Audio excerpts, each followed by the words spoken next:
Guys, I know I talked a mile a minute at the 3 days, so thank you guys for signing up for tonight and jumping on. I am so excited to be here with you all. I am from New York, so I talk fast, but I will try to slow it down for you to make sure that you guys get all of the content and information that you came here for. We're going to be talking about how you can start your own residential assisted living home to create purpose, security, and wealth in your own life. Protect Wealth Academy is an amazing company, and hopefully you loved your event that you were at with them. And I'm hoping that you are ready to learn all about this. As Don shared with you guys, he knew my father, Gene Guarino. He's kind of the godfather of residential assisted living. And I'm blessed to have learned all about this business under him. We got to work together for 10 years in this industry. And it was a beautiful, beautiful thing. And I'm so excited to be able to share everything that he taught to me. Over the last, 10 years, we have been busy building all of these companies, but today I'm here to talk to you about Residential Assisted Living Academy. We personally own and operate our own residential assisted living homes, but we also show real estate investors, entrepreneurs, medical professionals how to do this all across the country. We have students in all 50 states, and I want you to be the next one, but it's always up to you. So let's jump into it. Why is right now the best timing for senior housing? Don Kendall and I were just talking about how politically things look crazy right now, and economically it could be scary, right? Inflation, recession, interest rates, what's going to happen? I don't know, and probably you don't either. But what I do know is that the baby boomers have been driving our economy for the last 70 plus years. This is your final chance to take advantage of the trends that they create. It's their final wave goodbye, right? We call this the silver tsunami of seniors. They are coming and we cannot stop it. The world looked very different in 1950 than what it's projected to look like in 2050 or 2060. That 85 plus demographic is the fastest growing demographic on planet Earth today. They are coming. We cannot stop them, you guys. The silent generation is who currently lives in assisted living. There was about 47 million in that generation, but the baby boomers, there's 76 million of them, almost double the amount of seniors, right? And that big green wave right there, that massive spike, that's the war, right? People came home and they had fun, and then they had fun again. But let me tell you, timing has never been better. This is something that's going to work now and into the next 10 and 20 years. And that's always something that I like to look into. What's going to work for the longevity of the rest of my life or career? What's something I can pass on to the next generation? What we're talking about with residential assisted living is disrupting the senior housing industry, kind of like what Uber did to taxi or what Airbnbs did to hotels. We're saying no more are big box commercial facilities the only option for our seniors. There's something else, and it's better. And as soon as you step inside, you're going to realize exactly that. There's a big difference in what we're talking about with a residential assisted living home. So what's going to change this year?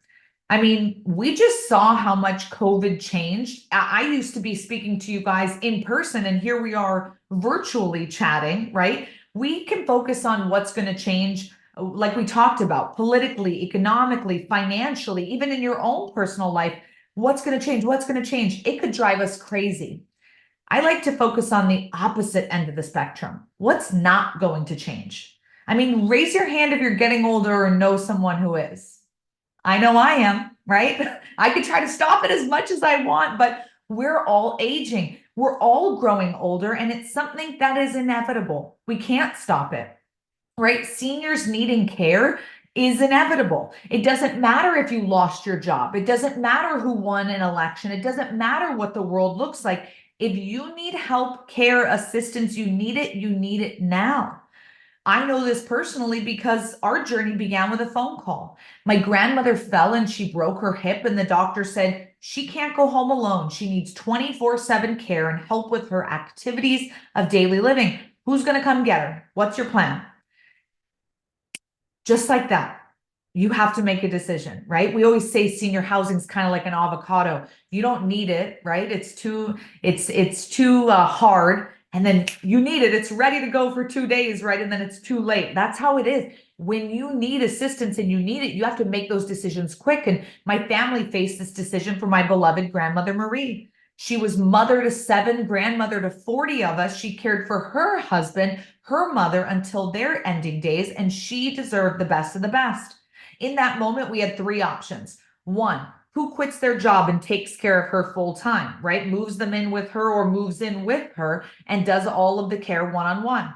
2, do we, put her with a live-in caregiver where someone's going to come and take care of her 24/7 in her own home? That could be extremely expensive, and I'll share those numbers with you later in this presentation. 3, do we put her into a home? And as soon as we said it, we kind of felt ick. It was just like, oh, we can't do that. We can't. So we decided to search for a better option. What else is out there? And we kind of stumbled into residential assisted living. We were living in Phoenix at the time, and in Arizona, we figured, hey, there's a lot of old people here. There's got to be something better. There's got to be a good option. And we found residential assisted living. And my dad, he realized, he said this, I guarantee you're going to get involved in senior housing one way or another. The reality is you are either going to be lying in the bed or writing the check for someone who is, or you could be owning the real estate and or owning the business, cash flowing and having a place for your loved one to go if and when they need care, leaving your heirs, your children, a cash flowing business, which is exactly what my dad was able to leave me. I want to show you how to do that. Today, we're going to go through the 5 keys to success in residential assisted living, as well as for all of my passive investors on the line tonight. You can write me in the chat if you are more passive or active, but if you are a bit more passive, I'm going to show you how to become a preferred real estate provider. Who am I and why should you listen to me? I'm the COO of Residential Assisted Living Academy. I was named top senior housing influencer. I own and operate 3 care homes with my family. And the lead educator at RAL Academy, was named Future Leader by Senior Housing News. I'm the 2-time best-selling author of Living Legacy and Young Boss, and the host of the Young Boss podcast. I'm blessed that I was able to learn this industry by my father's side. He was my best friend, my mentor, and a total legend in this industry, featured in newspapers, magazines, TV programs, you name it. He was the go-to guy when it came to RAL. But what meant the most to me was when Robert Kiyosaki pointed at him from across the room and said, hey, that's the assisted living guy. And he ran over to my dad and he said, Gene, tell me more. Share with me. I want to get into this. I want to do this. What do you know? How do I get started in this? Robert ended up investing, him and his wife, Kim, ended up investing over $100 million in a big box facility down the road from me in Scottsdale, Arizona. Now, that's not what we do, and that's not what you have to do, but Robert's all about getting out of the rat race. He uses real estate as his leverage, right, to cash flow and be able to be more hands-off, so he has money working for, the money's working for him, coming in passively. But I want to talk about you, not him investing $100 million. How much do you need every single month to cover your monthly personal expenses? You don't have to write me in the chat, but I want you to think about it, right? I asked this question when we met last week, and I said that most people tell me that their freedom number is $10,000 a month. If you could just make $10,000 every single month coming in the mail, right? You would have that a deep breath. You'd be able to spend time with who you want, donate to what you want, buy what you want, live where you want. Whatever the case is, that $10,000 could be your ticket to freedom. Well, good thing, because just one residential assisted living home can get you there. And if you need more than 10,000, if you're in New Hampshire or New York or California, right? And you're saying, I need 2 times that, I need 3 times that. We're talking about 1, 2, or 3 properties. That is it. Not hundreds of doors, not massive units with all of this tenants and toilets and the drama. We're talking about 1, 2, or 3 properties. That is all. But why would you want to invest in this? Well, you've seen the demographics. You understand the unstoppable silver tsunami of seniors that's coming. You also get that it's a 20-year wave starting right now, and it's kind of inevitable, right? You're going to be dealing with this one way or another. So right now you have the choice as to how you want to get involved. You're not like my family where boom, we had to make a decision right then and there, go, go, go. Right now, things are at peace possibly for you, right? And you get to choose how you want to act. Not everyone has that choice. But a lot of people are getting involved, you guys. Meg the Stallion went back to Texas Southern University to learn how to open an assisted living facility. Why is a rapper getting involved in senior housing?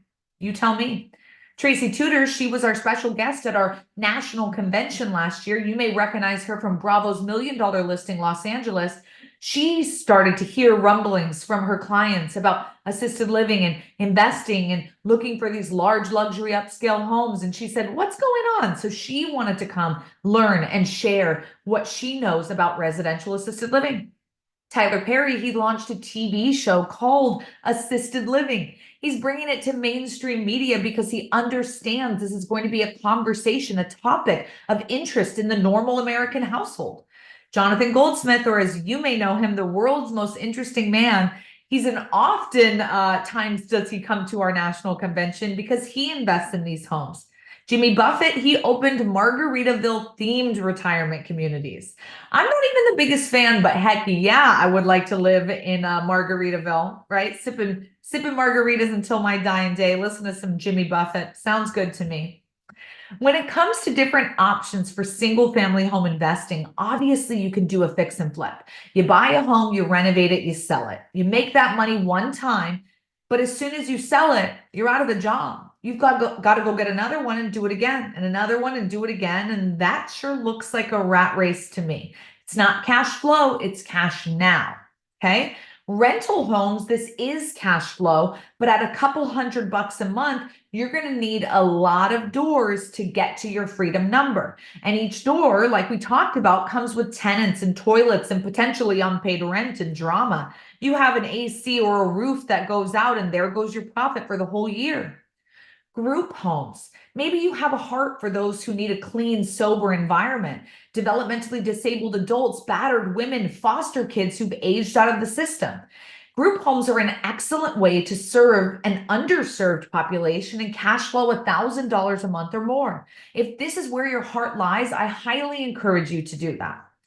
Airbnbs, listen, if you follow us on social media, you may think I hate Airbnbs, but I just booked one for this summer, going to visit my family in New York. I love Airbnbs. I stay in them all the time, okay? But there's a lot of stipulations that are happening because the hoteliers have a lot more money, power, and resources, and they're trying to kind of push the Airbnb owners out, making the rules and regs so difficult and hard for these owners to actually cash flow and actually make money. Also, you have companies like Marriott coming in, buying up entire neighborhoods, turning them into Airbnbs. And you better believe they have more money, power, and resources than the solopreneur like you or I. So at $2,000 a month or more, it's better cash flow, definitely higher, but I like the bottom number. Owning and operating a residential assisted living home, cash flowing 10 grand a month on average. That sounds nice to me. I'll show you exactly how we get there. Proverbs says, he who doesn't look ahead remains behind. And if you're not religious, Wayne Gretzky says, I like to skate where the puck is going, not where it's been. I want to invest in something that's going to work in the future, something that has longevity to it, not something that worked 5-10 years ago, right?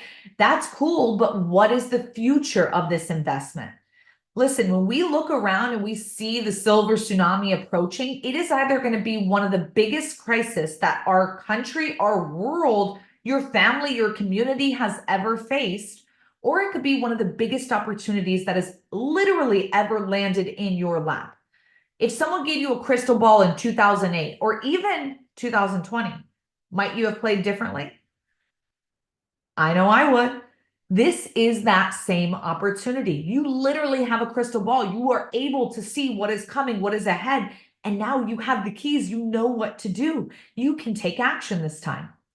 I know I shared with you that in-home care was an option for my grandmother, and it's always an option for seniors, having a one-on-one caregiver come to live with the senior one-on-one in their own home and give them that care. Well, the average cost of care is $27 an hour. So if your senior loved one needs 24/7 care, 24 hours in a day times 30 days a month times $27 an hour, That's about $19,000 a month, plus the mortgage or lease, right? Activities, food, cable, you name it, okay? We're talking $25,000 a month to keep your loved one at home with 24/7 care.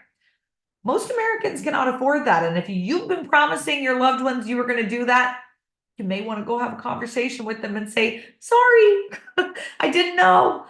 Okay, it's very, very expensive. And you may be thinking, well, I don't need 24/7 care for them. I'll take nights and weekends. I just need someone to come while I'm at work, right? Still going to run you 4 or 5 grand plus.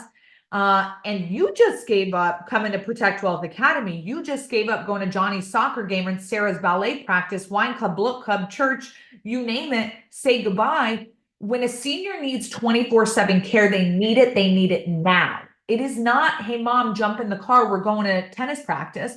No way, Jose. It is painful for them to get up out of bed, walk to the car, then walk 200 yards, sit in the bleachers for 2 hours. It's not happening, you guys. It's just not happening. The average cost of care for assisted living in our country today is $4,500 per month per person. This is the average. So I want to say this includes our friends who are on government funding as well as our private pay friends. This is the average that someone pays in a care home. But what is residential assisted living? Simply, it's a group home for seniors that provides assistance with the residents' ADLs, activities of daily living. It's pretty much everything you do from the moment you get up out of bed to the moment you go to bed at night. Bathing, dressing, toileting, walking, getting up out of bed, eating, taking medication, all those different things. That's what seniors need help with. Typically 3 to 5 of them by the time they need assisted living. The most common is bathing, dressing, and toileting. When you can no longer wash yourself, dress yourself, and wipe your own bum, you need to live with someone. It's not safe for you to live alone. And so a doctor will usually tell you that, hey, you need to go into assisted living. You can't live alone anymore. What we're not talking about is Brookdale's, Sunrise, Atria, these big hotel looking buildings, right? Big boxes, commercial facilities with long hallways and impersonal staff where your loved one is just a number. It's not what we do and not what we're talking about. But we're also not talking about golden girls, right? 4 mature women who live in a home together. They need minor help with changing a light bulb or landscaping. This is more independent living, that golden girl style. We're talking about something kind of in between. It's a residential home in a residential setting, a single family neighborhood. Now, when I say single family, I do not mean a 3-bed, 2-bath. That's probably too small to fit 6 to 16 seniors in a home. I'm talking about large, upscale, beautiful homes in really nice parts of town with lots of private bedrooms and private bathrooms. These homes are typically single level, but you can have them multiple level. That is okay. You add a chairlift or an elevator. We have to keep it senior safe. Inside the home, the floors are smooth and clean. The furniture is age appropriate. It's not IKEA. We've got to be able to put a lot of weight on it and not have it slip out and fall away. These seniors, they need something sturdy. Inside the bedrooms, there's beds and dressers, nightstands and tables, just like you or I may have in our own homes. In the bathrooms, there's senior safe with ramps and guardrails, handrails, things to keep the seniors safe. They don't have to be ADA compliant, but you want it as close to that as possible. Who's living in the home? None other than our adorable seniors just living out their golden years. And I love to share this photo because you can see the caregivers sitting and enjoying the holiday celebration with the residents. For those of you who have loved ones in big box facilities, you probably have never seen a scene like this in that facility. And it's not because their caregivers don't care and ours magically do. It's because they don't have the time, right? When you have 50 seniors, 50 to 1 caregiver, they don't have the time to sit and enjoy and eat, to get to know you, to hear your story, to care. That's why they call you by a number. That's why they're doing the best they can, but you only get 2 seconds of them throughout the day. In our homes where it's a 4-to-1 ratio, it's vastly different. It's the same caregivers in and out every day. They know our seniors, they love our seniors. Some big boxes have as low as 20-1, but I've never heard of a 4-1 or 5-1 in a big box. It's only commonplace in our care homes. And this is why we can give those seniors the love and quality and attention that they deserve in their platinum years, right? We celebrate everything in the homes. We go hard, whether it's Valentine's, 4th of July, just what's it called, Christmas, Thanksgiving, you name it, we celebrate them. Our company's motto is to do good and do well, because yes, you can cash flow in this industry and the money to be made is amazing, but that's not why we do this. We do this because you can also have an equally amazing impact, not only on the seniors, but on the families, giving them peace of mind that their senior loved one is getting the love and attention that they deserve. And also those caregivers, you don't go into caregiving because you're whatever reason, you go into it because you love seniors, because you want to be there for them, because you want to take care of them. And then when you work in a big box and you're not able to because of the ratios, you feel sad, you feel bad, you don't want to do this anymore, you get burnt out. But when you come into our homes, we're able to make an impact. We're able to let you do the job that you love to do. So that do good, do well balance, it's got to be both of them. You know, I don't know many other forms of real estate where you're getting a check for $6,000 wrapped in a love letter, right? I usually ask my landlords in the room that. I'm like, hey, raise your hand if you've gotten a check wrapped in a love letter. And everyone's like, more like a punch in the wall, right? Most people are not happy about paying their landlord's rent, but these seniors' families who are paying the bill, they are excited, they are grateful, they are thankful, they appreciate you and what service you're able to provide for their loved ones. They write that check with a smile on their face, and that is incredible. Because I don't know about you, but if you want purpose in your life, you want to feel good about your investments and be proud of the work that you do, you want to have enough income to live the life that you've always dreamed of, to stop settling, stop working overtime, stop not making enough, to be able to live a legacy, to be able to have appreciating assets and leave your kids true wealth. If you're ready for all of those things, then I want to share with you how we can do that. But I do want to say this. Everybody else who invests in real estate is pretty much doing these top 6 things: wholesale, fix and flip, rental homes, short-term rental, storage units, and apartments, right? These are kind of the hot ones that everybody does. There's a reason that not a lot of people do assisted living. And I'll tell you, it's not easy, right? If you are here for a get rich quick, you are welcome to log off. We've got 189 people here, and if it goes down, that is okay, because that's not what this is. If you are here just to make $1 million overnight and you think it's going to happen that quick, it's not. So you're welcome to log off, right? This is not that easy, right? There's a lot of rules. There's a lot of regulations. And let me tell you something, I love that. And you should too, because I don't want just anyone being able to care for our seniors. I want people who are willing to jump through the hoops, who are willing to get the house licensed and do what needs to be done to keep these seniors safe, who are willing to go above and beyond to create these environments for seniors who need the love, care, and assistance that you are able to provide. The facts and statistics are there's 76 million baby boomers and 10,000 people a day turning 65. 4,000 people a day turn 85, and 90% of seniors want to stay in their own homes, but 70% are going to need daily care for an average of 3.5 years. That is a lot of people. We know it. The crystal ball is telling us that they're going to need home care and assistance. You know, Harry S. Dent, New York Times bestselling author of The Demographic Cliff, he said it himself: the opportunity of our lifetimes in real estate development and investing is likely to be in nursing homes and assisted living facilities. I want you to hear from him himself. Yeah, so what James in charge of is this organization called Residential Assisted Living. In your opinion, is that the best real estate play to be in? It is, because I always tell people, because the baby boom was so large, everything they do as they age is the best sector. People say millennials, there's more millennials. Well, they're not as big a wave. They're a fraction of the wave. So what assisted living and nursing homes do, they play the last stage of the baby boomers, the largest generation in history, and nobody sees it coming. Nobody. No, we do. You do. Nobody sees. I bring this up and people say, Harry, what are you smoking? Oh, the baby boomers already retired. They're already in assisted living. No, they're just starting. Yeah. In Oh, yeah. 2018. Oh, yeah. They got 26, 28 years of nonstop growth. Nothing will grow faster and nobody will see it coming.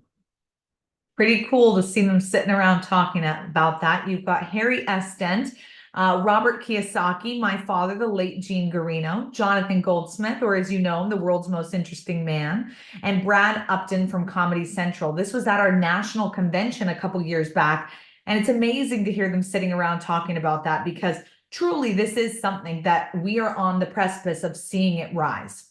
Right about now, I'm sure some misconceptions are popping up in your mind. Like, am I going to have to work in the home? And the answer is no, right? I don't work in my home, and that's not what I'm showing you how to do. I want to show you how to work on, not in your business. In our 3-day training or online home study course, we go through step by step how to own and operate the business from a more hands-off perspective. I do not want you to become the licensed administrator. I want you to hire the licensed administrator who's going to hire your caregivers, who's going to run, they're all going to run the home for you. So you are working on, not in the business. I want you to get down to 5 hours a week. That's what we spend in our homes, what all of our staff spends in their homes at the RAL Academy. And that's what I want to show you how to do. The liability, is it going to be through the roof? Nope. It's about $2 to $3 per day per resident. If you had 10 residents, that's what, 600, 900 bucks a month. It's a line item. It's really nothing to worry about, but definitely something you want to have. You want to protect yourself, the home, the staff, the residents. So you need it, but it's nothing to really break the bank over. You can't find good employees. These are fighting words, okay? We already talked about how the caregivers who are in large facilities have really rough working environments. Number one, you're already providing a much better working environment for them. Their loyalty to you and the likability of the job has already increased so much right there. Paying them fairly, but then number one, treating them with respect and appreciation. Did you guys know during the Great Resignation, when surveyed, 70% of people said they did not leave their job for more money. They left their job because they did not feel appreciated. Appreciation is everything, especially to a caregiver. It's time to say thank you. It's time to respect the people who work for us. To me, it's not about finding better employees. It's about being a better employer. One of our students, Deidre, her home's been open for about 2.5, almost 3 years now. And she told me she hasn't had one caregiver leave her from the day she opened. That is pretty incredible in an industry where people say, oh, the turnover is crazy. Yeah, but it doesn't have to be. And it really shouldn't be.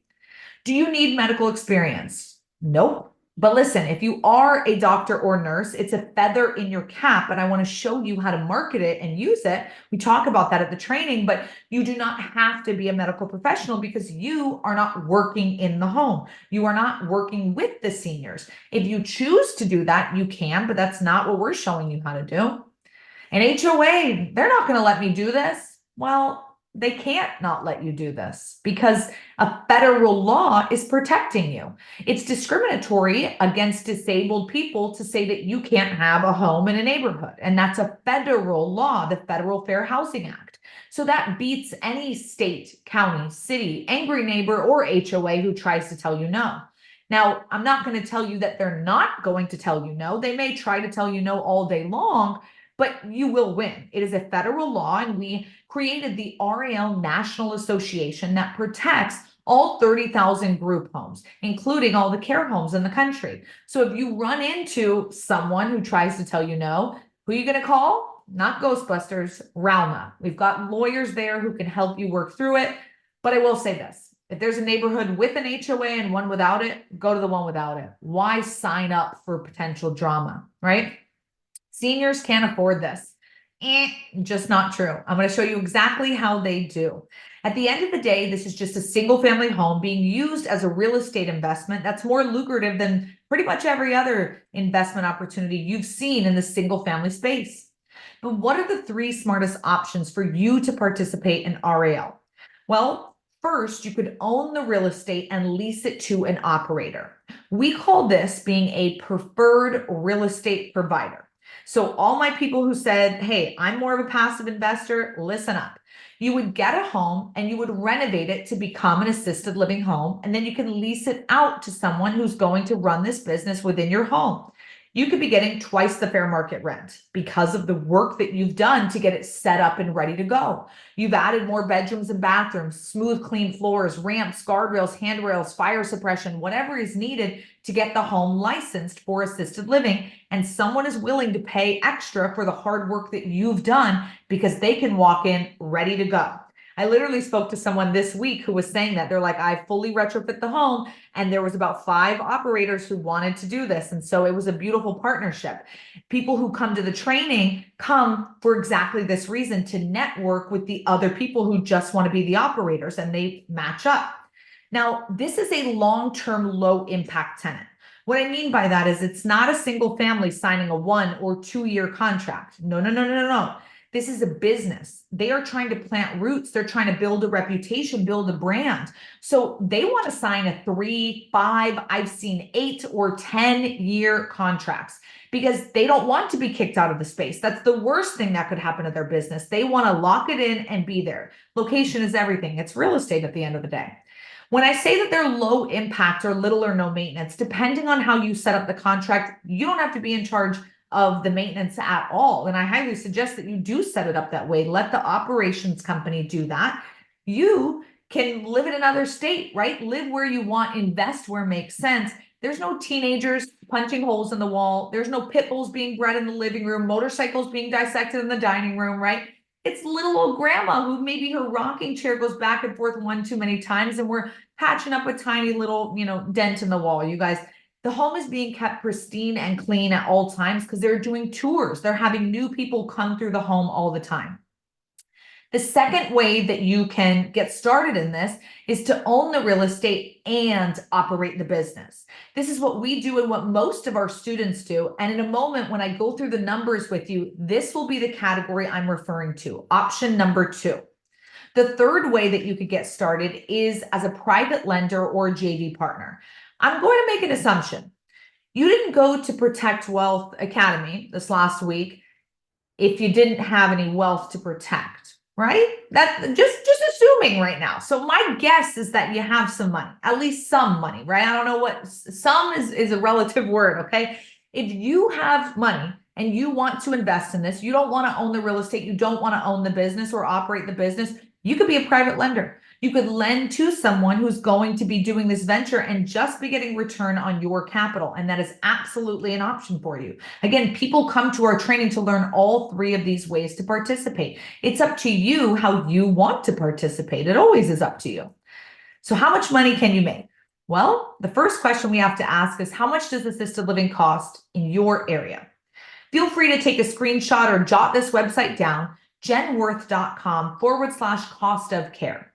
I love this website because when you go there, you can type in the area where you're thinking about investing or starting your care home, and it will pop up with the average cost of care in that area.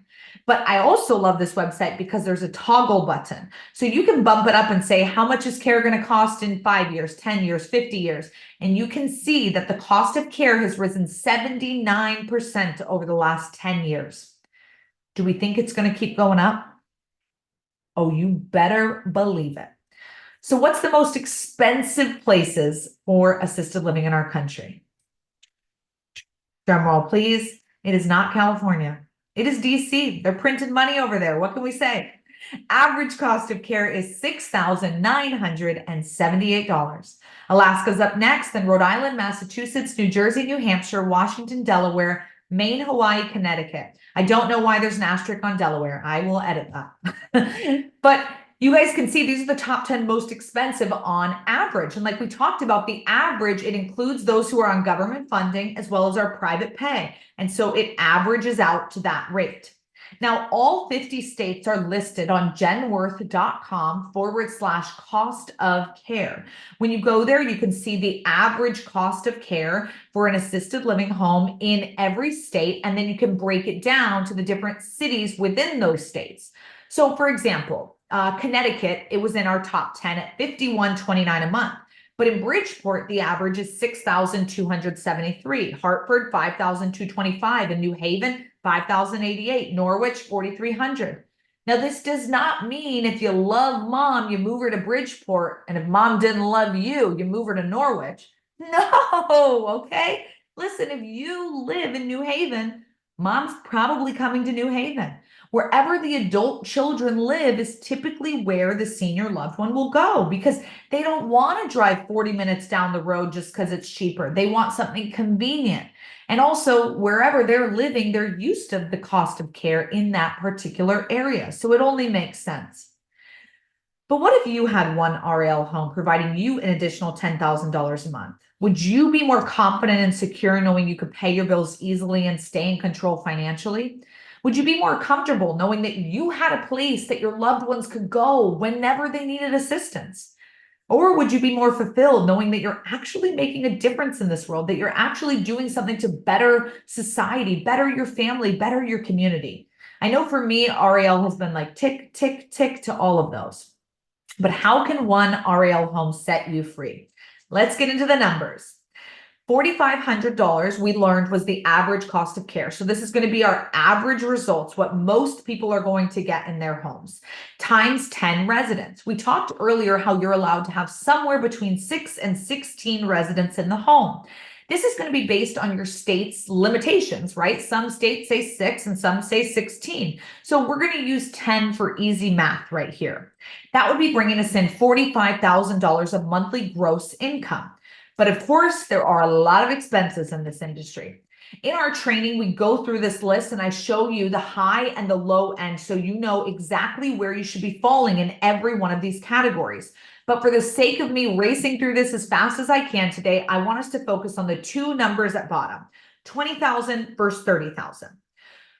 20,000 is if you plan to be the candlestick maker, the cook, and the baker. You're going to live in the home, work in the home, wipe the seniors' bums, get the groceries, cook the food, put them to bed, do everything yourself. Not what we do, not what I want you to do. I want you to be able to afford to pay for the staff who's going to be working in the home. And so for this example, we're going to be using the $30,000 number. Now let's bake that in right there. Of course, there's going to be debt service or overhead for the house, maybe a lease or mortgage or rent on the house. In most parts of the country, we can still get a pretty nice home for $5,000 a month. And that would be leaving us with $10,000 of monthly net income or $120,000 of annual net income on one RAL home. I mean, that sounds pretty good on one average RAL home. If 10K was your freedom number, we just got you there. But I know what you may be thinking. I'm not average. I don't want to do anything average. I want to go nicer. I want to go a little bit better. Let me show you what that could look like. If we did a nicer 10-bed home, maybe it's in a better part of town. Maybe it's a bigger lot. Maybe there's more private bedrooms and private bathrooms. And so we're able to charge $5,700 times our same 10 residents, bringing in $57,000 of monthly gross income. Our expenses, our overhead stays the same because it's the same 10 residents.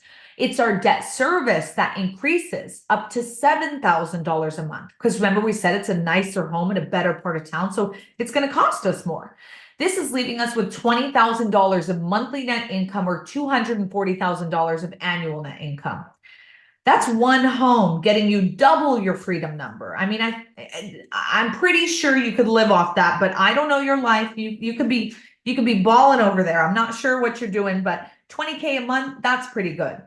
Some of you want to see how far we could really take this. And I want to show you, this is not typical, but this is for those of you who live in a state where you're allowed to have 15 or 16 residents in the home, maybe New Jersey or Illinois, Indiana, Kansas, Texas, for example, all those places, right?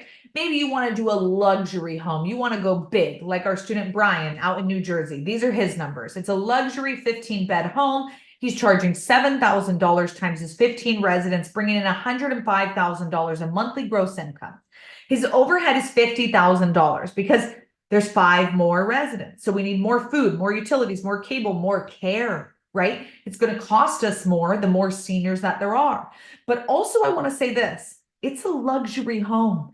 If they want lobster and cheesecake every night, they can have it. If they want Hulu HBO and Netflix. They're getting Disney Plus too, right? They get whatever they want in this home because it's luxury.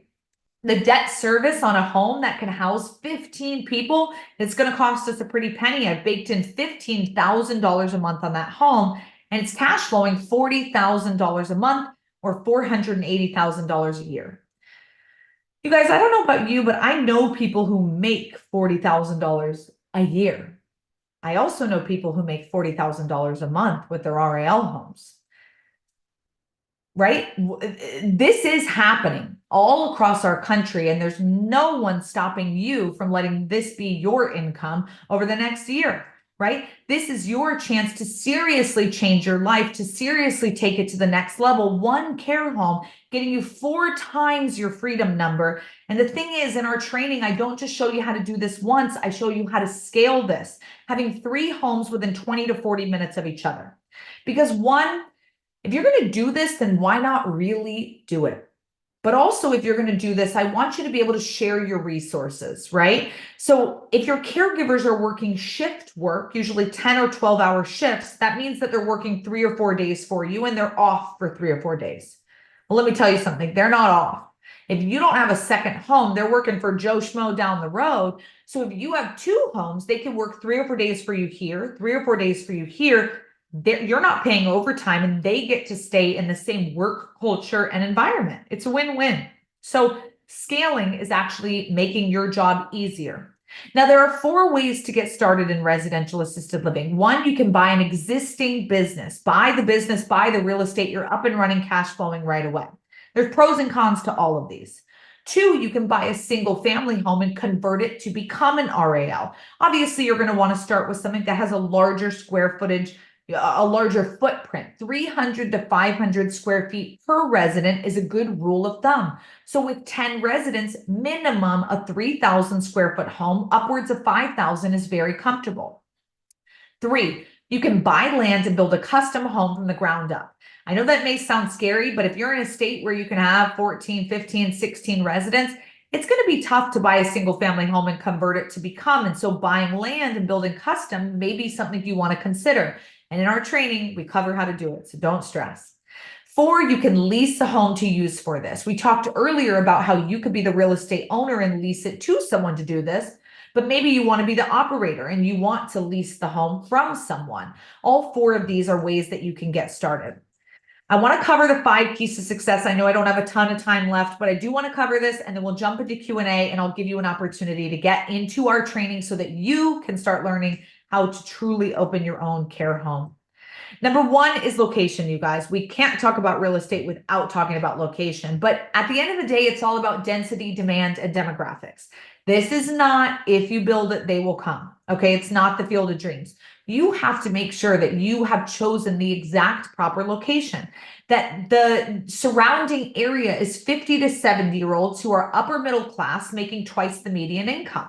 If that's the surrounding area, then it's going to help you choose the right demographics. And we need to see the density and demand in the area. What is the population? Is it trending downwards or upwards? And where's that age bracket?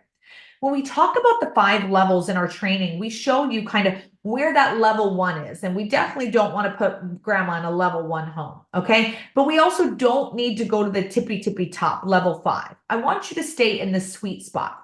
What that looks like financially is this.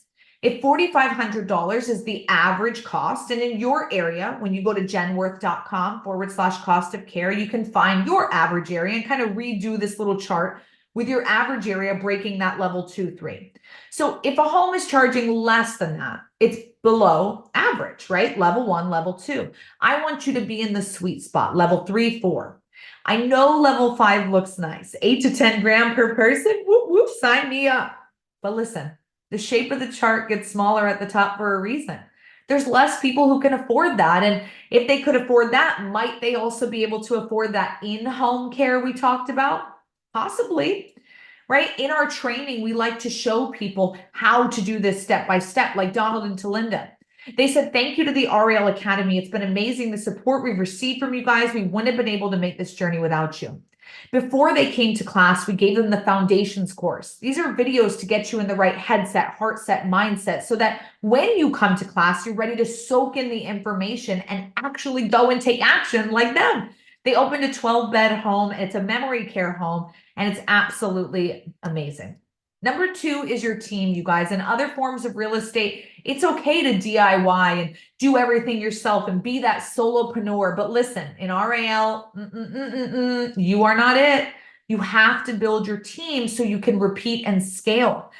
Briella, my manager, she oversees all of our homes and she oversees all the staff within the homes. Most of the staff doesn't know me and they don't need to know me, right? They're the direct line to the residents, and Mariella is who I have my 5 hours a week with. That's who I talk to and communicate with and make sure that everything's running smoothly. And she runs all the day-to-day within the home. We shared this with Dean and his partner, Julie, and he said, I never thought I would own an RAL, but I had to make a plan for my partner and myself. We're now cash flowing like we never imagined and leaving a legacy for our children, having a lot of fun in the meantime. I hope that you're catching this. I hope that you're getting excited about doing good and doing well, and it's really starting to make sense for you. This opportunity is really, really big.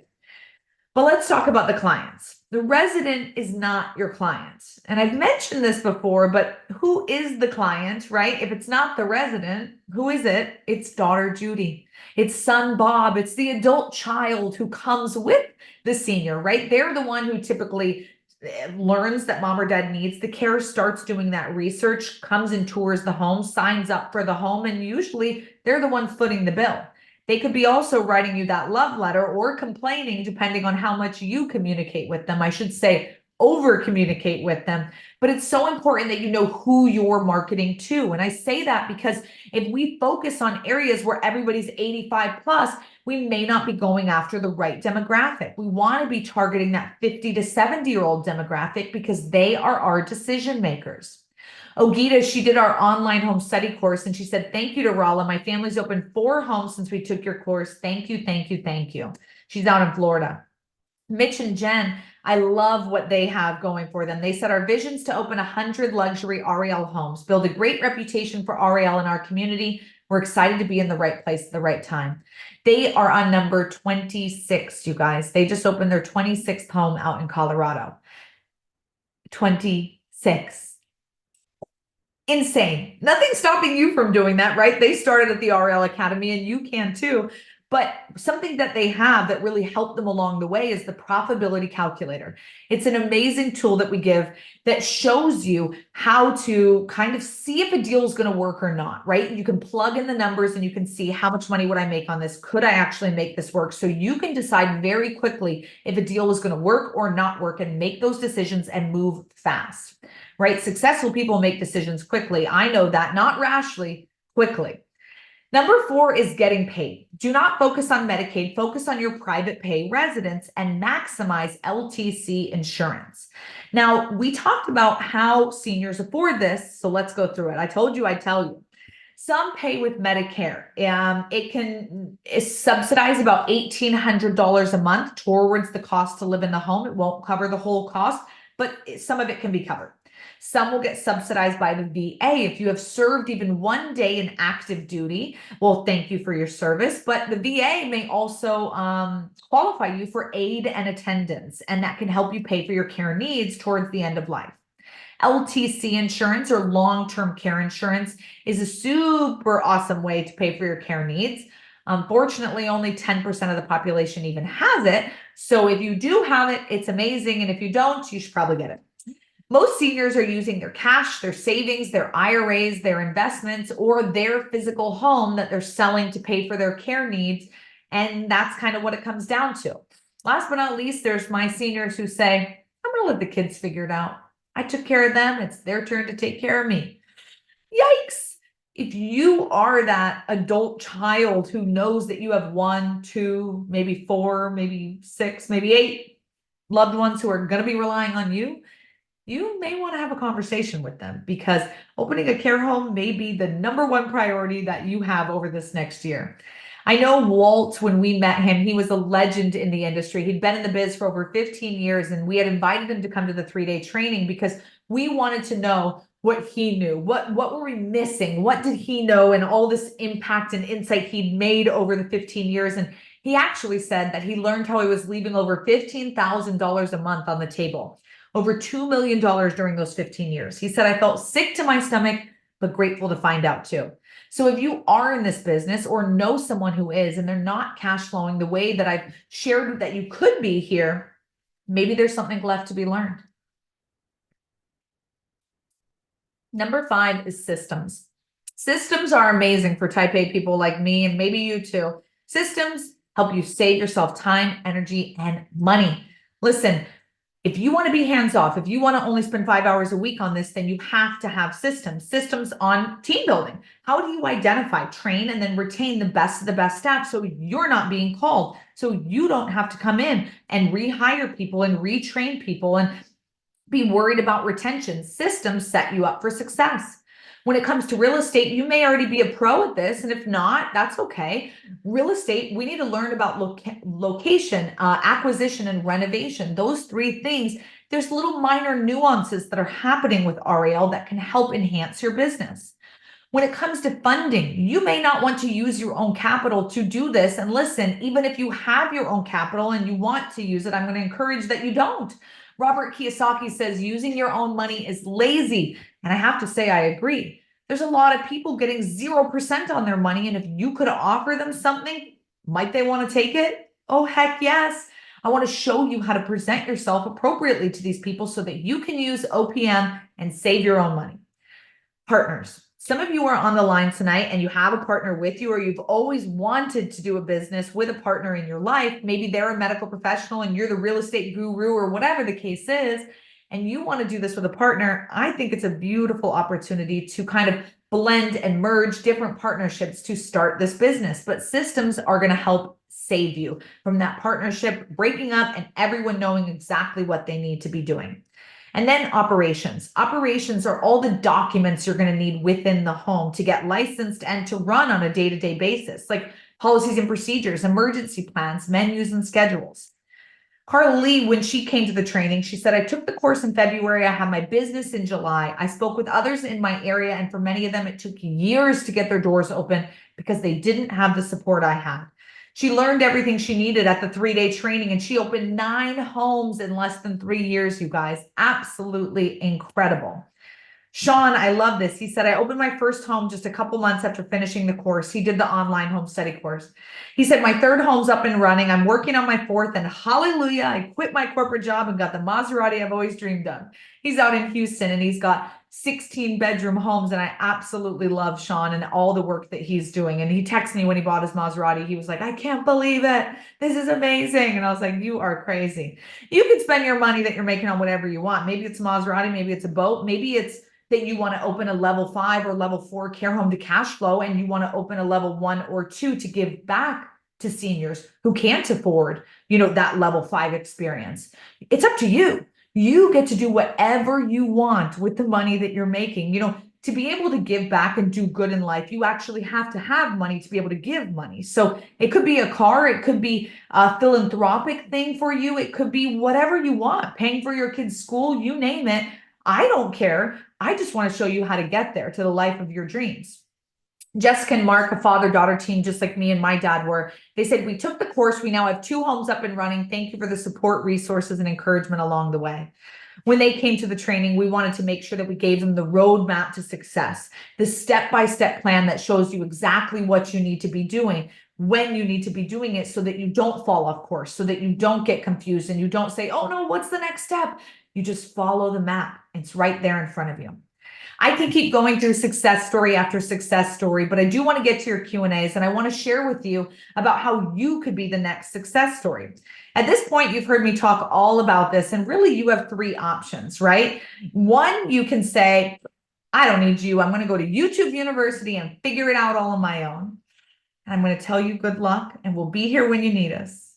2, you can have a Men in Black moment. Forget everything we talked about. Pretend you don't know the silver tsunami's coming. And I wish you the best of luck. You can keep doing what you're doing. Or number three, you can say, I love this. I want to learn. I want to take those next steps and invest in yourself tonight and get registered for one of our trainings. Today, we were able to go through the 5 keys to success in residential assisted living. We talked about the 4 ways to get started and the 3 smartest options to participate in RAL. I also showed you how you can become a preferred real estate provider. We went through examples of how you could be making $10,000, $20,000, even $40,000 a month on your own care home. Now, we do have training options. We have a live training and an online training, and I want to tell you about both of them. But because we are virtual tonight, I want to start with the online training. A lot of you love to learn from the comfort of your own home. And in this online home study course, there are 11 sections and 46 different modules. We go through everything step by step, showing you how to own and operate your own care home, starting with RAL 101, going over the opportunities and the blueprint. Then we go through the definitions, how you can be a private lender, JV partner, and how to scale. We talk about the real estate piece of this, the best and worst properties, how to know and understand those local requirements, safety requirements, what you need in the bedrooms, bathrooms, kitchens, how to remodel or ground up build.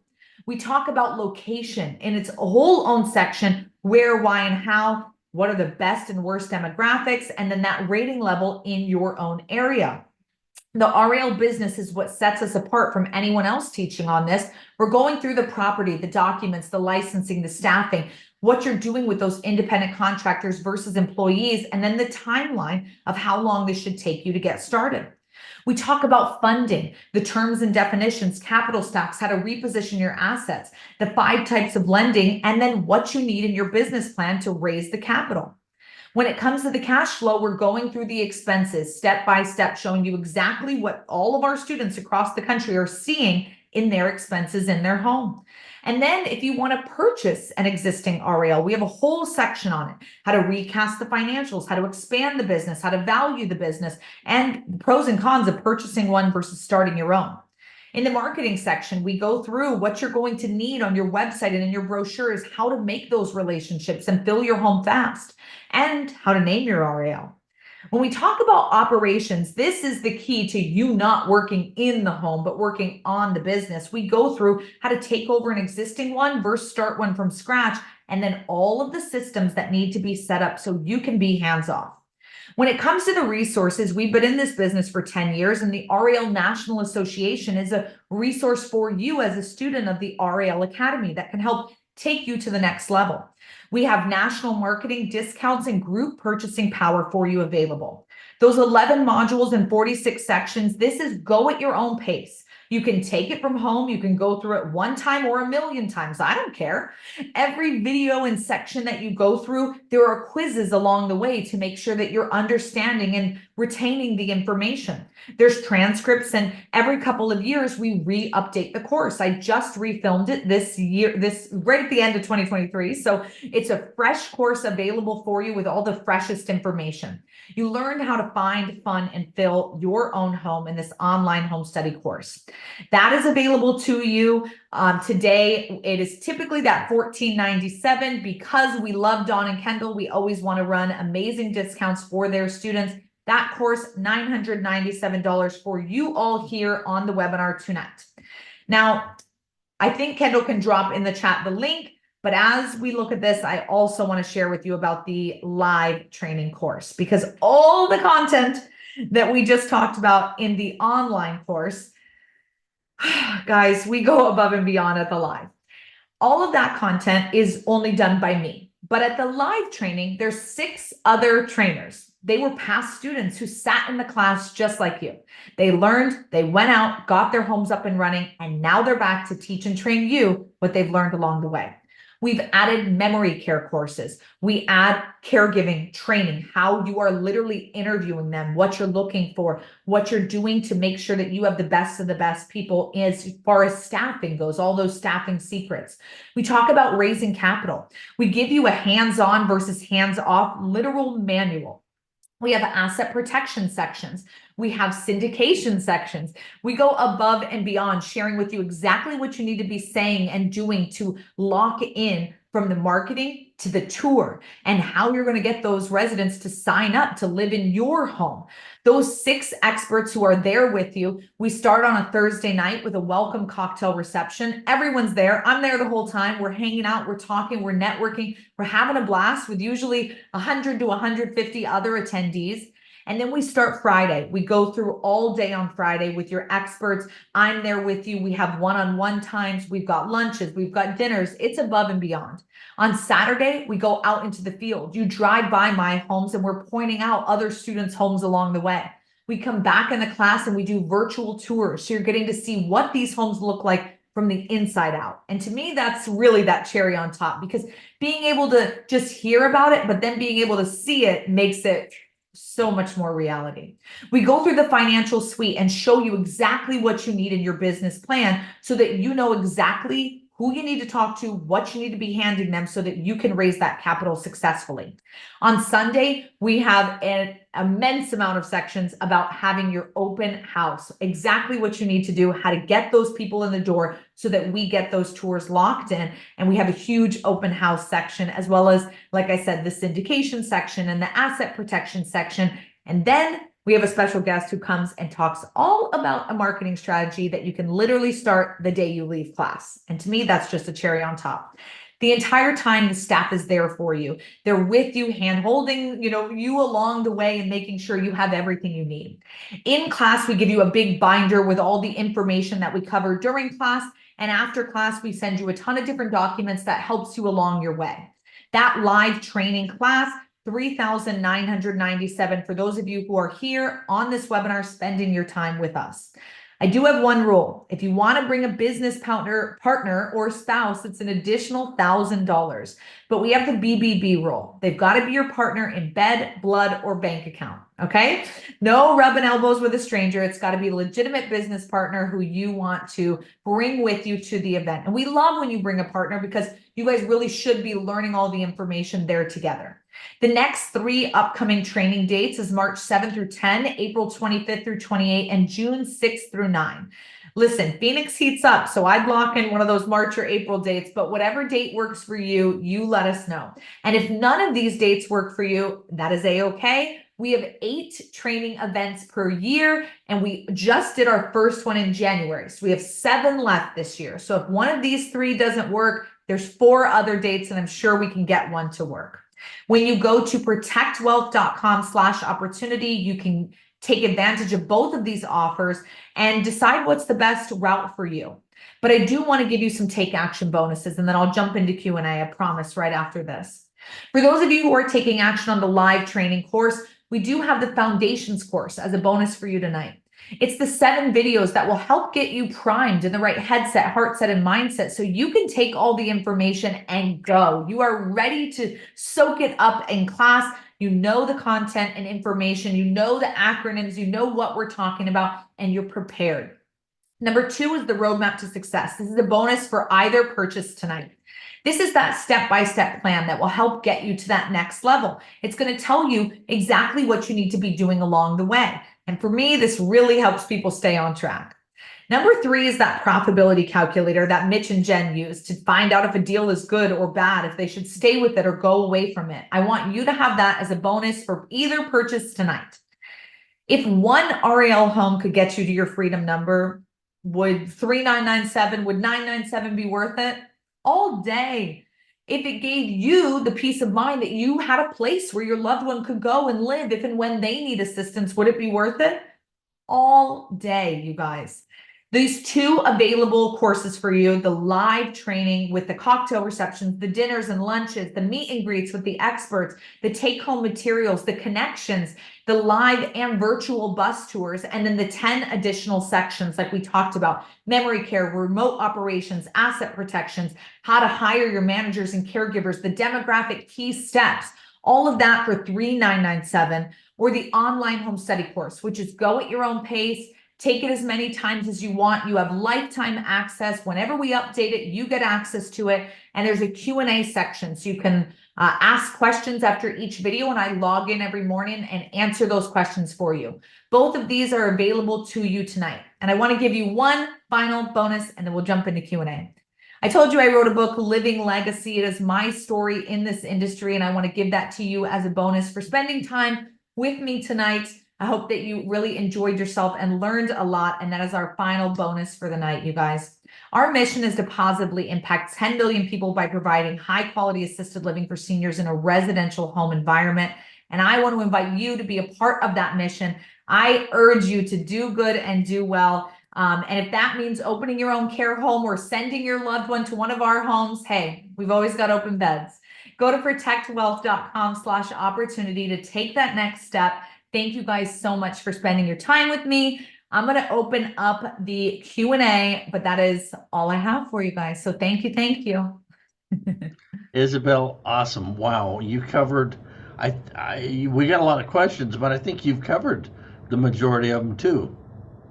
There we Stephen go. asks, I want to create an adult care home center, which is not really what you do, right?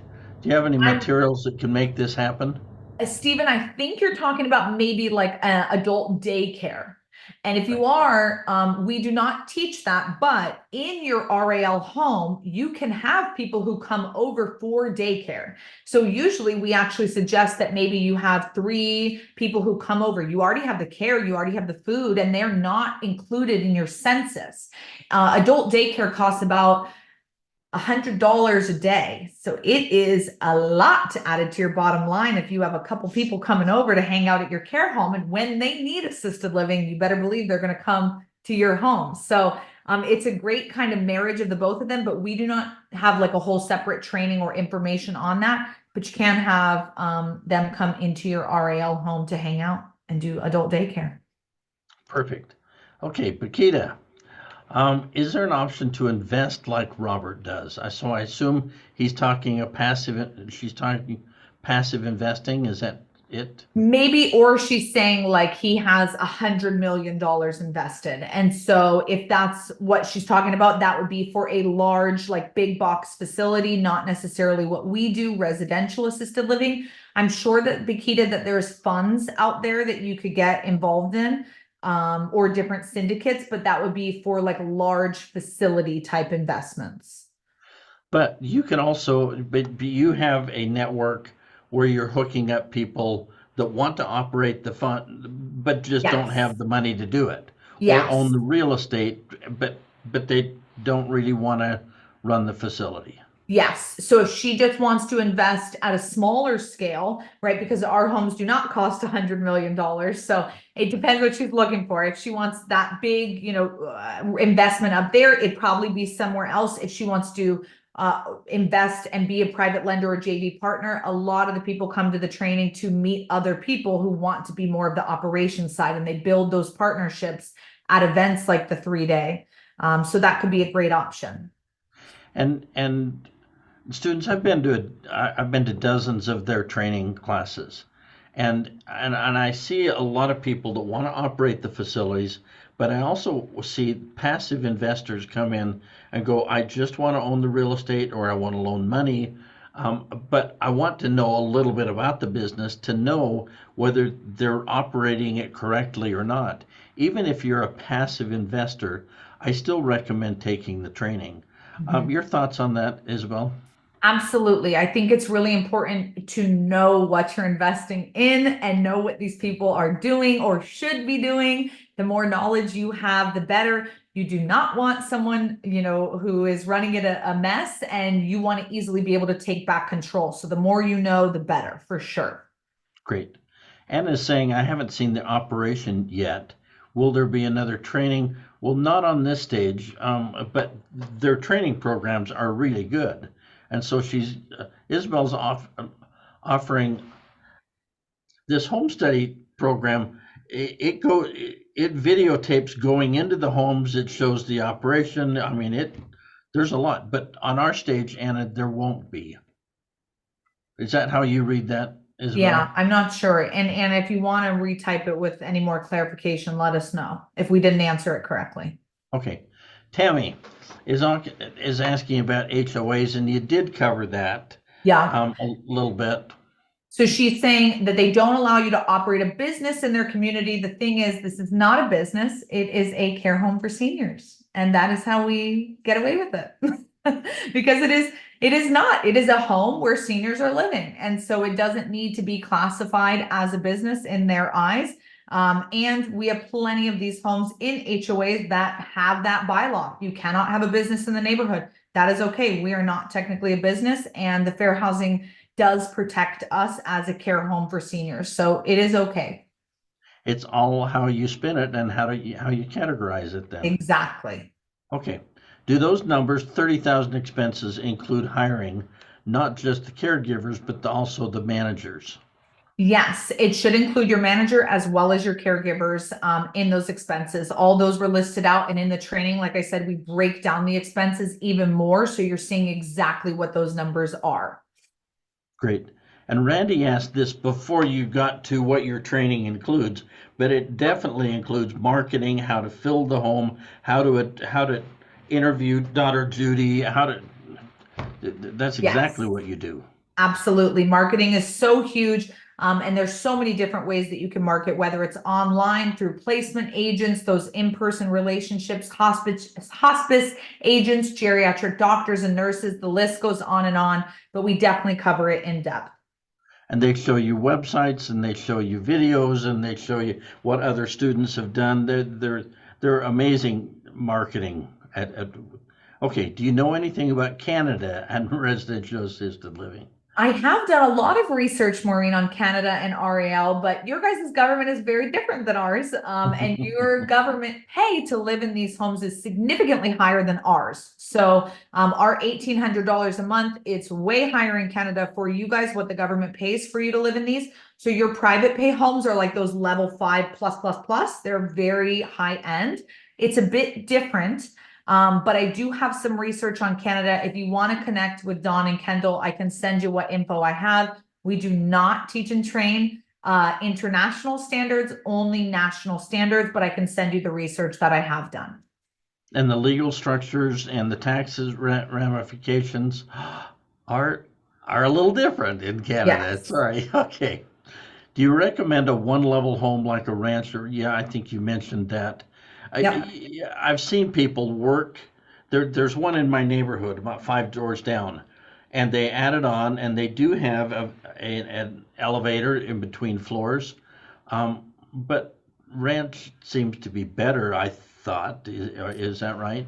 Definitely. So single level is preferred. If you do have multiple level, you want to add in a chairlift or an elevator. So the home would really have to be worth it. If it's a 6-bedroom home, I wouldn't put in an elevator to a 6-bedroom, but if it's 16, okay, it's probably worth it because that second level can get you a whole lot more bedrooms and bathrooms and access. And I know she also asked about square footage, and our rule of thumb is that 300 to 500 square feet per resident. So with 10 residents, 3,000 square feet is the minimum. 5,000 is a lot more comfortable, and that's kind of the range you want to be in. The biggest mistake I've seen people make is that they come to your training with, I've got this home, and forget everything about what you're trying to teach them. It's location, it's selecting the right house, not trying to take this model and fit it into a house that, students listen to their training because they're really experienced at helping you select the right home, not trying to fit it. I don't know. Has that been your experience? I've seen that with lots and lots of people that come in Yes. with, I've got this house. Exactly. It's important to learn first. Yeah, there we go. How do you go through the license exam or need prior Okay. existence for licensing? So licensing. So the physical home has a license, and that's based on square footage, egress, all of those different things. So you'll get that through the fire marshal after you've done all the renovations and things of that nature. The licensed administrator will have a license, and then the licensed caregivers will have a license. You don't necessarily have a license. The home, the administrator, the caregivers, but not really you. So no, you do not need to go get a license. And Dr. Mike, thank you for your very, very good question. And I see this happen so many times. I know you do. I've been amazed when I've attended your classes how many licensed professionals, doctors, nurses, in all good conscience, they don't want to send people to a big box facility. Yes. I think, Dr. Mike, your heart is exactly in the right place. With your experience, is he being unrealistic? No, I agree. I would not want to. That's why we didn't want to do this. We didn't want to send, our own loved one there. And so I think it's amazing that if you do want to do this, and I think that you absolutely can do this as a startup, it's going to take you probably longer because you're saying, I don't have as much time to work on this, right? It's going to take a little bit longer, but also maybe you could partner with someone who has more time and get their sweat equity, and maybe you're the money side of it or something of that nature. And so partnership could be important for you, Mike. Perfect. William, I don't understand why you would not have to pay overtime to your nurses' aides. So, William, what I was referring to was when you have multiple care homes and someone is working 3 or 4 days for you in one care home, and then they're going to work 3 or 4 days for you in another care home, that they are not, these are different businesses. So Dawn and other companies will show you how to set them all up separately as separate businesses. So it is not that they're working 7 or 8 days in the same business, then you are paying overtime. They are totally separate businesses, even though you own them both. And so that's more of a strategy that Dawn and people will show you exactly how to set up to protect yourself in that way. And once you get involved with this, I'm very happy to show you how to structure this. I've done this. I've met with hundreds of REL clients. And okay, do you hire a full-time chef for the homes? Who It cooks? depends. It depends. Yeah, it depends. I love that. If it's going to be a level 4 or level 5 home, then I probably would do it. If all the other care homes in the area have it, then I would do it. If no one else has it, maybe you want to do it. It might be one of those things that sets you apart. You can usually get an additional $500 to $1,000 per month if you have a private chef in the home. If you do not, your licensed caregivers are going to be responsible for doing the cooking.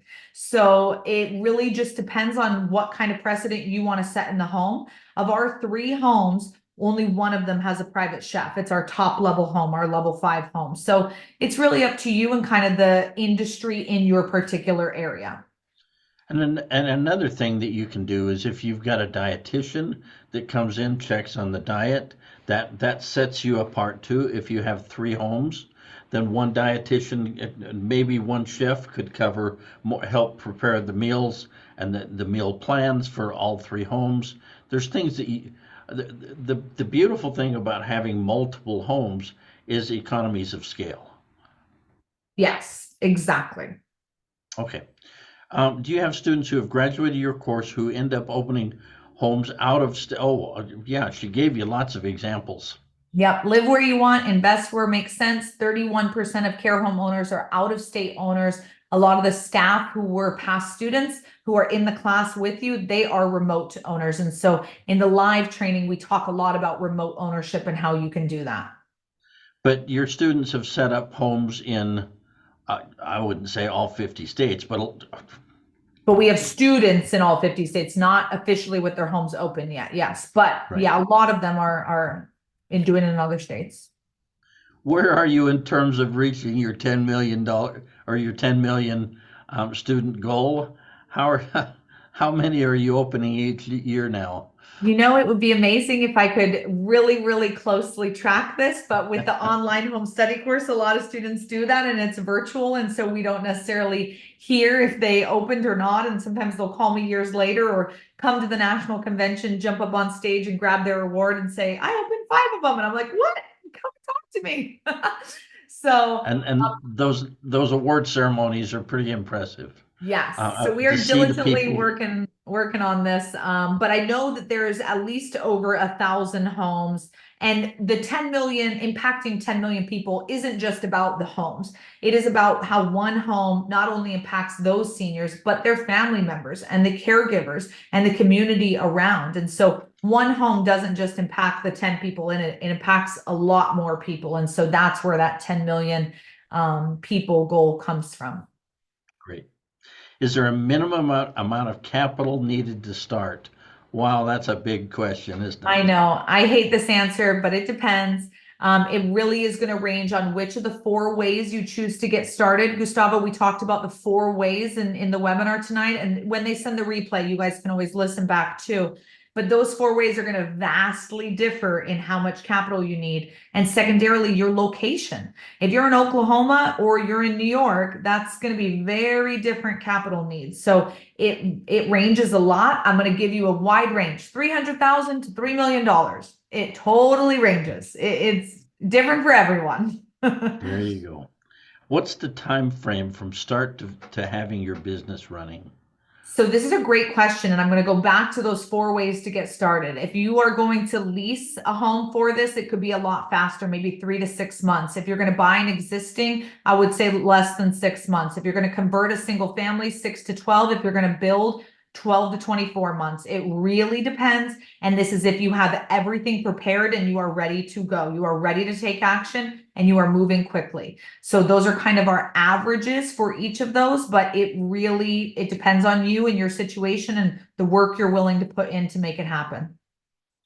What about 3 or 4 beds for a single family home? The pros and cons to running a smaller, sometimes, well, I'll let you answer that, but I haven't seen it work out because the economies of scale, you still have fixed costs regardless. Exactly. Your expenses stay the same. So if you have 10 residents in a 5-bedroom home, you're just getting less income, but your expenses are still up here. And so there's really no reason to do that. So we want a larger home where we can get more income for the residents to meet those expenses, because the cost to pay your caregivers doesn't go down. When you live in a shared bedroom, you're paying a lot less than when you're living in a private bedroom with a private bath. So the cost of living in the home is based on your level of care plus the bedroom bathroom situation. And so we want to get the maximum amount per resident. And as a result of that, I see people that have 3 or 4 bedrooms doing all of the work themselves, and in 3 years they're exhausted and ready to sell the business. It doesn't, it's a different model than what they're trying to teach you here. And that is, like, make money and do good and do well and influence more people. Yeah. Your dad must have been a really amazing guy, and Isabelle, I miss your dad every day. I really do. Yes, I'm sorry we didn't get a chance to meet him. I have a home ready to go. Will I learn all that I need at the live training with forms and operations and structure and So thank you, Stephen, for that. I appreciate that. We definitely are sharing with you everything that you need to go do this. We have a lot of students who, just based on the online or the live training, they go and they take it, they move forward and they open their own care homes. If you do want one-on-one support from me and the rest of the team, you want documentation, you want that hand-holding where you can call us any day, any hour, we do make that available for you after the training. But really the content in the course should be enough for you to go forward and make it happen. And if you want that extra support, we do make that available for purchase post-training. Great. Is there a state where the maximum is 6, the numbers shrink? When do you decide to walk away without investing? So in an area where you can only have 6 residents in the home, it's going to be vital that you're doing probably a level 4 or a level 5 home. I wouldn't do an investment unless the math is mathin'. So we've got to make sure those numbers work right up front, and make sure that we can make it work. So in a home, like for example, Connecticut, you can only have 6 in Connecticut. Well, you saw those average rates of 6,000, right? That's average. So that means most of our students in Connecticut are pulling in rates of 8, 9, or 10,000, and they're only in that level 3 or level 4. So if you have 6 people, but they're all paying $9,000 a month, your income is a lot higher. You also have to consider the cost of real estate. To have 6 residents is very different than 16. So I could get a 5-bed, 4-bath on the market right now today. I'm not going to get a 16-bed, 14-bath on the market today, right? That doesn't exist. Right. I'm going to have to build it or convert it. And so there's some pros and cons to having that 6 number. But I will also say this: if you're only allowed to have 6 in this county, let's move a county over where you're allowed to have 8 or 10 or something like that, because it does make the margins a little bit tighter, but you're going to need maximum amount per resident, and the numbers have to work or you don't do it. And what you said is you invest where it makes money, not Yeah. necessarily where you don't have to live next door. You can invest in the county or the state next to you and maybe not be there all the time, but Exactly. that was the goal anyway. Yeah. Yep. How would you register in your state if it's not a business? What entity? Um, well, you have to have a license.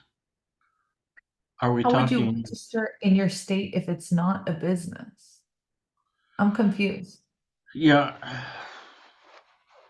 Anonymous, if you want to give us some insight. are we talking legal structures that I can Right. help you with?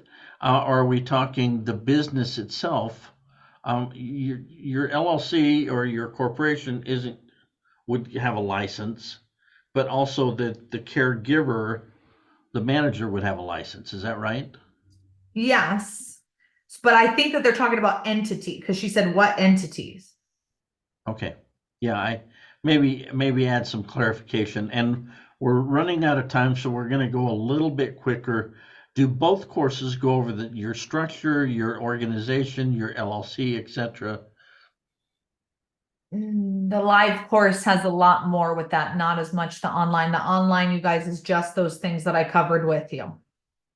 And they do have asset protection people there, but we can help you. Give us a call if you're going to do this. We'll support you Yeah. with asset protection as well. How many residents per bathroom? Ooh, there you go. Technically, most states will say 6 to 8. Yikes! Do not do that. Okay, make sure that you have plenty of bathrooms. The more bathrooms you have, the better. What does daughter Judy think when she comes into the home? Privacy, privacy, privacy. The more private bathrooms, the better. Do you hire as employees or independent contractors? Your caregivers are employees, and your licensed administrator is an independent contractor. Great. What is the national average per bed cost and revenue per bed? Didn't we cover that? Yes, we can keep going. Okay. Are there any homes that are based on healing supplements frequency? Oh, wow. If you did a holistic thing, that might narrow the scope of people, but what a benefit. And that might be your marketing niche if you offered holistic Yes, services. wellness homes, Brenda, are amazing and baby boomers love them. This is a hot topic and it does niche you down, but you are going to get a certain type of person who wants that and is willing to pay extra because you provide that and no one else does. I love this. Niche homes are incredible. Cool. What's the most, what, talk about the difficulties, talk about the challenges. You know what? The biggest difficulty in any and every business is people. And I don't mean the seniors. A lot of times, the adult children who come with the seniors are very high need, even more high need than the seniors. And you want to make sure you are over communicating with them, that you are under promising and over delivering every single time. This is a very stressful time for them. There's a lot of emotions going on, and you really need to speak to their heart and let them know that you love their love their loved one and give them the best quality experience that you truly can. This is a big deal for a lot of families. It's important that you go in with your heart. And this is a people business. And it doesn't mean that you have to be a people person, but and maybe you're not. Maybe you're an accountant, engineer, numbers kind of person. But your manager has to be a people person. Yeah. Where's the capital coming from if you're using OPM, other people's money? Other people. It can be coming from all sorts of things: private money, hard money, bank loans, SBA loans, all sorts of different things that you could be getting that capital from. And you spend a lot of time in your training covering how Oh to yeah. find other people's money. Yep. Yep. Yep. Okay. For facilities with more bedrooms, say 20, is it worth looking into converting to a small motel instead? It's I not a like to residential assisted living anymore. Exactly. I like to stay in my lane, Jan, and I focus only on residential homes that are zoned residential, not commercial facilities. Technically, that would be a totally different realm. So you could do it, not what I do. Sorry. Okay. How can you have 5+ bathrooms in a home and not have a problem with cesspools and health department requiring multiple. I Um, assume, Lou, you live out in the country. yeah, I'm gonna guess so. You want to make sure that you're always looking into if it's septic or sewer and making sure that you have plenty that can withstand all of the residents who are there. Oh, he says he lives in Long Island. Oh, okay. Well, Live where you want, invest where makes sense, Lou. there you go. Perfect answer. I found a place to purchase that has this in listing. What do you think? Ultra conservative. You take a look at that. Well, 2,200 per bed per month is a red flag, Terry. Red flag. If we talked about $4,500 per month being the average cost, 2,200 is very low. That would looks like a level one home that's taking government funding. It's not private pay. And so I will probably not look at that if I'm reading your numbers correctly. Okay. How do I ensure there's no abuse in your facility? God forbid it happens without your knowledge. Who's liable? How do you talk about that? That's a really good question. It is. And I know we mentioned liability and having that liability insurance, but there's other things that you can do, like having the cameras within the home and making sure that you are actually watching them, making sure that you are hiring people who are doing the right thing, that you are slow to hire and quick to fire. And if anything goes on in the home, that you address it immediately. There is no ifs, ands, or buts about it. But also when you are taking the time to hire the right people who fit the culture that you're creating in the home, you really should be going about this in the right way. And that alone will help you protect yourself. But all those things in place, the cameras, the insurance, hiring the right people. In 10 years in this business and thousands of students starting these homes, knock on wood, we have literally had one threat of a lawsuit, and that is it. And Dawn knows this too. There's a lot less than you think that there would be if you're doing it the right way. Absolutely. It's policies, procedures, it's continuous training, it absolutely hiring, it's knowing your people. There's a lot that you can do. I don't know that you're ever 100% protected because you've got, you know what, it's a people business. But you put in a lawsuit, they would look at the business owner at the preponderance of the evidence and going, are you doing everything that was reasonable to that's how you protect yourself. Okay. Yeah. Where's your live class held? It's in Phoenix. Sorry if I did not say that out loud. It is in Phoenix, Arizona. Nice and sunny. Come on out. We'd love to have you. Will you draw a line to the level of care you provide? Well, you've got 3 homes. Yes. I think what they're saying is like if someone needs like memory care or nursing care or Oh, something okay. like that. So Clover, you will be like licensed either for assisted living or assisted and memory care. And so in the live training, we do a whole memory care section because you can get an additional $1,000 to $1,500 more per resident if you're licensed for memory care. And so it is important that you consider that and look into that as an option, especially like the person who was asking earlier about a home with only 6 residents, you may want to do memory care. But if someone progresses and you cannot care for them, like for example, sorry, this is a tangent, Donald and Talinda, who I shared earlier with the 12-bed home in Kansas, they used to only be licensed for assisted living. And then they had residents who were dealing with dementia and memory care issues, and they could no longer have them in the home. So legally, they had to place them in another home. So if you're not licensed for memory care, you probably want to be because you want someone to be able to stay for the long term of their life and not have to go on because you cannot care for them. And so it's important that, you are respecting the level of care that you are allowed to provide in the home. And when a person has medical issues that you can't provide, then you need to have that tough decision with the family and say, you know what, we've done our best, but it's time to move on and help them. Yep. All right. Can we rent and start this business? Oh, yeah, absolutely. You don't have to own the home. Yep. You can lease a home to use for this. Yep. Okay. Should we put this RAL in a trust? Let me talk about this for just a second. Generally, what we do is we run the business like a corporation. It could be an LLC taxed as a corporation, but we always separate the real estate from the actual business. It's very much like a hotel. The hotel is managed, or a hospital. The real estate is in one business, the operations is in another, and what ties the two together is a well-worded lease agreement that's nothing more than a great big finger pointing at the management company saying it's your fault. And we're shifting away from the equity in real estate up to a management company that's going to be responsible and carry insurance anyway. So I can walk you through all of those things at a later date if you're serious about investing with it. So, okay. Isabelle, you covered so much ground.